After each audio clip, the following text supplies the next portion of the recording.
साथियों, ऋग्वेद 3:33-11 में विश्वामित्र को कुशिक का पुत्र बताया गया है। विष्णु पुराण में विश्वामित्र का और अधिक वृतांत है।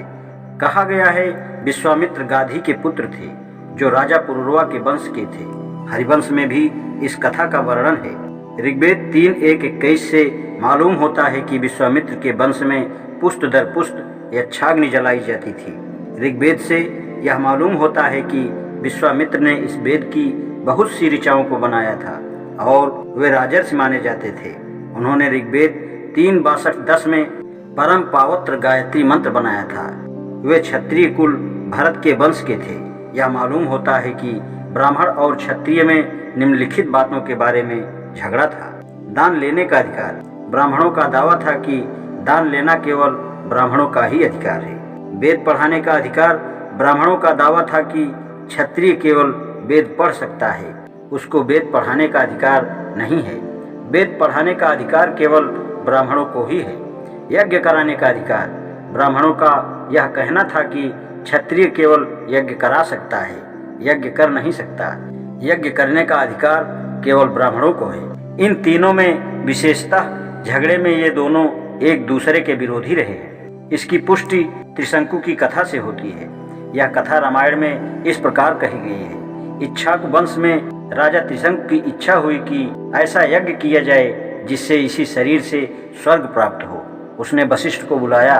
वशिष्ठ ने कहा कि यह असंभव है। त्रिशंकु दक्षिण की ओर गया जहाँ वशिष्ठ के 100 पुत्र तपस्या कर रहे थे और उनसे भी इस बात की प्रार्थना की।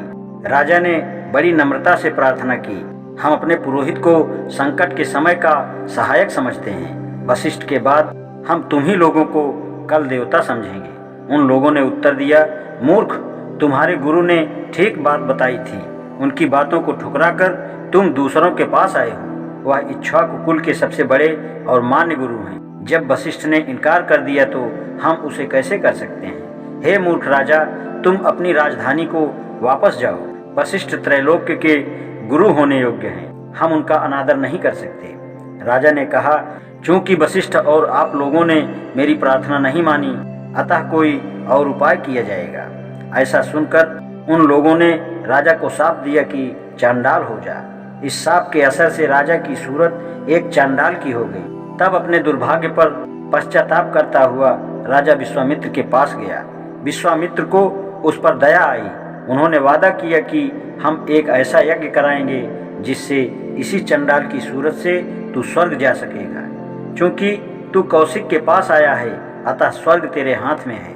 विश्वामित्र ने यज्ञ की सारी तैयारी करने की आज्ञा दी। यह भी कहा कि संपूर्ण महर्षियों और वशिष्ठ के पुत्रों को भी निमंत्रण दो। विश्वामित्र के शिष्यों ने आकर संदेश दिया कि वशिष्ठ को छोड़कर सब ब्राह्मण इकट्ठे हो रहे हैं। वशिष्ठ के सब पुत्रों ने जो कठोर शब्द कहे हैं उनको आप सुने। उन्होंने कहा, जिस यज्ञ का करने वाला चांडाल और कराने वाला क्षत्रिय है, उसमें देवता और ब्राह्मण कैसे शामिल हो सकते हैं। चांडाल का अन्न खाकर ब्राह्मणों को स्वर्ग की प्राप्ति कैसे हो सकती है। विश्वामित्र ने यह सुनकर क्रोधवश शाप दिया कि वशिष्ठ के सब लड़के भस्म हो जाएं और 7 जन्म तक अछूत के घर जन्म लें। वशिष्ठ को उन्होंने शाप दिया, निषाद हो जाओ। जब शाप फलीभूत हो गया तब उन्होंने यज्ञ कराया। अन्य ब्राह्मणों ने भी ऋषि के भय से यज्ञ में भाग लिया। आज इतना ही, शेष कल।